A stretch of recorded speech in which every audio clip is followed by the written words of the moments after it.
Now on UpNorthLive News at 6. The growing concern on the safety of Michigan's drinking water is pushing a proposed pilot program forward. What leaders hope to learn on the forever chemical crisis. Breaking ground on a project that will bring more childcare options to northern Michigan. Oh God, it's hitting us! Plus, a look at Gaylord recovery and resilience 3 years after a deadly EF3 tornado touchdown.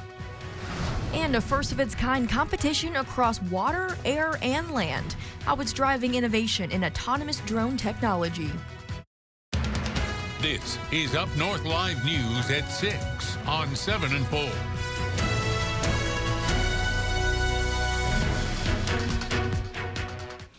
As the concerns about PFAS in drinking water have expanded, so have the calls for more testing of what actually comes out of our taps. But for folks in areas where PFAS is known to be present, there's a growing call for blood testing for the forever chemicals of what's already made its way into our bodies.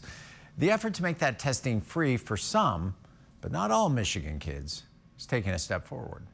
Seeing what this has done to children is heartbreaking, and seeing what this has done to parents of children who don't have access to that information is doubly heartbreaking. Gone are the days when Michiganders could have blind faith that water, and only water, is what's coming out of their taps. The science simply hasn't caught up to this crisis yet. As the science catches up to it, this will be a way to help give people solutions. The crisis, the growing number of sites, now topping 300 identified by MPART, where PFAS, the so-called forever chemicals, are a concern. The solution State Senator Huizenga is referring to are these. Last week, we introduced bipartisan policy that will provide parents the resources they need to determine their child's exposure to PFAS substances in the blood. It's a proposed pilot program of blood testing to not only better understand the crisis, but also its impact. By providing free PFAS testing for children, we can help provide peace of mind to parents and help solve the PFAS problem for many Michigan families. Peace of mind is priceless. Having these tests done, pricey. We learned pretty quickly that the cost of getting our blood tested was too high for most people to do out of pocket. Blood testing out of pocket can run $800. And for families already paying for bottled water, filters, and some of the other expenses of PFAS contamination, that can stretch an already tight budget. Yesterday, I was on a call with community members who are in tears, who have illnesses in their communities and need blood testing and have no way to do it. And these are not communities that have a lot of resources. While PFAS is a statewide issue, the proposed free testing is not. As a pilot program, only children in Kent, Ottawa, and Kalamazoo counties would be eligible now, with hopes of expansion soon. This is a starting point, but I think the ultimate plan would be then we can take a data-driven approach to what funding would look like for the rest of the state. The hope that this set of bills will not only provide families with critical medical information, but also the state with data needed to help the science catch up to the crisis. This new legislation is focused on children and aims to continue to look at the potential long-term health effects from PFAS exposure. Because blood PFAS concentrations change over time, it is important to continue the study that has already been set in motion to determine future health effects. Again, there's a widespread call to have your water tested, even if there isn't known PFAS in your area. Those are relatively inexpensive compared to the hundreds of dollars for blood testing. We're going to continue to monitor this proposed legislation's progress and keep you posted. An update tonight, a Mansalona man charged with killing his girlfriend pled no contest to second-degree murder just as a 7-day jury trial was set to begin. 54-year-old Richard Galt was charged in November of 2023 with second-degree homicide, weapons possession, and habitual offender third offense in the death of his girlfriend, Jessica Scott. First responders were called to Scott's Kalkaska County home in late October for a woman in medical distress. While at the hospital, according to police, she told medical staff she was a victim of domestic violence. Scott later died as a result of her injuries, and police began investigating her death as a homicide. A no contest plea doesn't admit guilt, but is treated as a guilty plea at sentencing. Galt is scheduled to be sentenced next month. According to Michigan's Department of Education, by the age 5, a child's brain is 90% developed, which is why communities are coming together to prioritize early childhood education programs. Our Allie Baxter shows us a new space in Traverse City focused on supporting children and their families. This is a long time coming, a project and a dream that started many, many years ago. Tuesday, that dream came closer to being a reality. The former Pine Rest Christian Mental Health Services building in Traverse City was purchased for use by Northwest Education Services early childhood team. Our hope is that by January 2026, the center will be fully operational with new conference rooms, engaging indoor and outdoor play areas, and a model on-site childcare setting that will serve up to 8 infants and toddlers. At a groundbreaking Tuesday morning, the vision for the center was described as a model and teaching opportunity for early child care development, not just in Grand Traverse County, but throughout Antrim, Benzie, Leelanau, and Kalkaska. You can go down the hallway and find someone. And what I really love about this center that is unique and new is that it's really addressing the current issues we have with infant to toddler care in the area. That is really hard for families, and as a parent myself, it's something that I'm currently struggling with. Ashley Fetters is a parent who volunteers with the Great Start Family Coalition, a group that aims to get more families involved in early childhood resource discussions. I was currently a stay-at-home mom, and now I'm a working mom, and being able to do those things is not able if you can't find the care. Which is why dozens of childcare providers, educators, parents, and volunteers came out to celebrate the start of their teams working together under the same roof. This center is a symbol of our community's deep commitment to early childhood education, and through our work together, we will ensure that it has a lasting and positive impact on the lives of many people for years to come. It's a new pathway that was spearheaded by longtime North Ed board member and president Joseph Fisher. That pathway will begin here for many. I'm passionate about early education. I know it makes a difference. I'm privileged and honored to have my name on this building. In Traverse City. Thanks. Allie Baxter, UpNorthLive News. And renovations of the building are already underway. If you'd like to get involved with the Great Start Family Coalition, we're going to have a link to connect on our website, UpNorthLive.com. It's coming right now. I don't know what to do. Oh my God.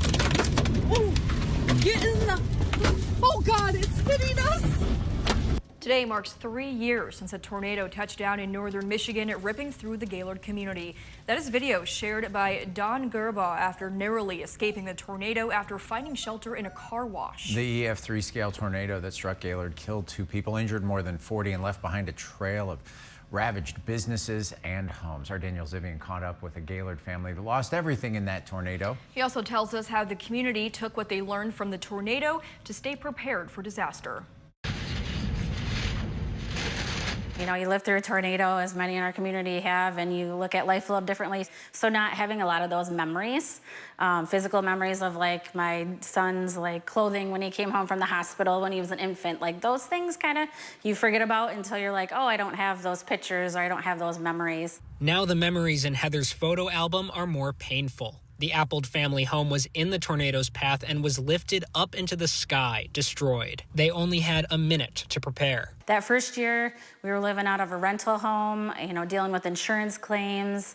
Once we had insurance settled, we had to find builders. It was a really scary time, but you know, looking back on that now, 3 years later, we're healthy. We have a new home. We're extremely lucky, and we've been able to rebuild our lives. Some places fared better than others. Goodwill and Hobby Lobby reopened, but most of the mobile home neighborhood remains empty.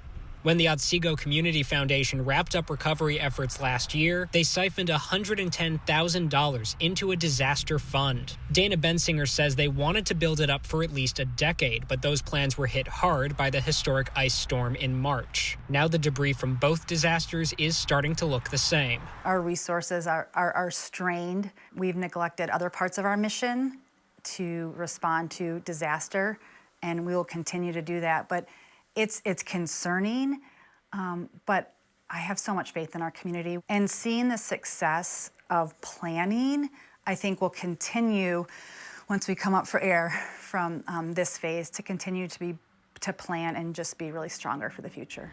In Gaylord, Daniel Zivian, UpNorthLive News. Bensinger says thanks to the Disaster Response Fund, the Community Foundation has $330,000 in grants allocated toward ice storm relief, but the fund has depleted to a balance of just $20,000. If you would like to donate to the fund, you can find a link posted with this story on our website, UpNorthLive.com. The inaugural Unscrewed Triple Challenge was off to a flying start in Alpena today. This challenge requires teams to autonomously transport a package across land, air, and sea, starting in Alpena and making its way to Camp Grayling. The maritime portion started in Alpena Harbor. Pick up its package, bring it back, followed by the air portion with drones covering roughly 58 miles to Camp Grayling, then land, driving just over 23 miles through rugged terrain to the Camp Grayling Parade Field. Multiple teams were competing for Best in Maritime, Best in Air, and Best on Land, and Best at Payload Transfer. You look at autonomous systems. We had the ice storm here a month back. Emergency services couldn't get to hospitals, couldn't get to homes, and we have drones. They can take medication from point A to point B.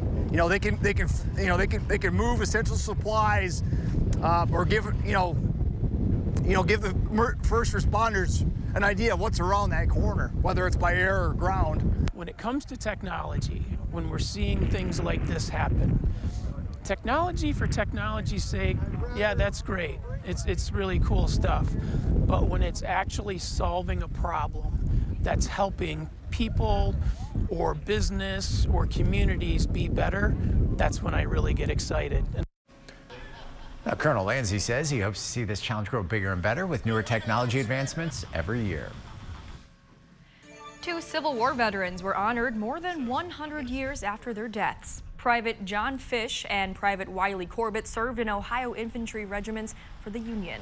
Both lived the rest of their lives in Grand Traverse County after serving. The Robert Finch Camp No. 14 says there were burial records for the veterans, but their graves were unmarked at Linwood Cemetery in Long Lake Township. Today, the organization hosted a ceremony to put in new headstones. There was no guarantee that the Union would survive. And these men put down everything they were doing in their lives and went off to fight for the Union. And it's important to today's people to recognize that service. The organization says it installs multiple headstones in northern Michigan every year. Tonight on UpNorthLive News at 11, hear from the senior vice commander about how the process works and why they continue to do it. We are looking ahead to this weekend. The Bayshore Marathon will get underway in Traverse City. Hear about all the race events next at UpNorthLive News at 6. And taking a look at weather, some areas getting some rain already tonight. A look at how much and when that all ends after the break. I'm Jada Johnson from Big Boys TV, and the Fish and Game Report is sponsored by Johnson's Propane.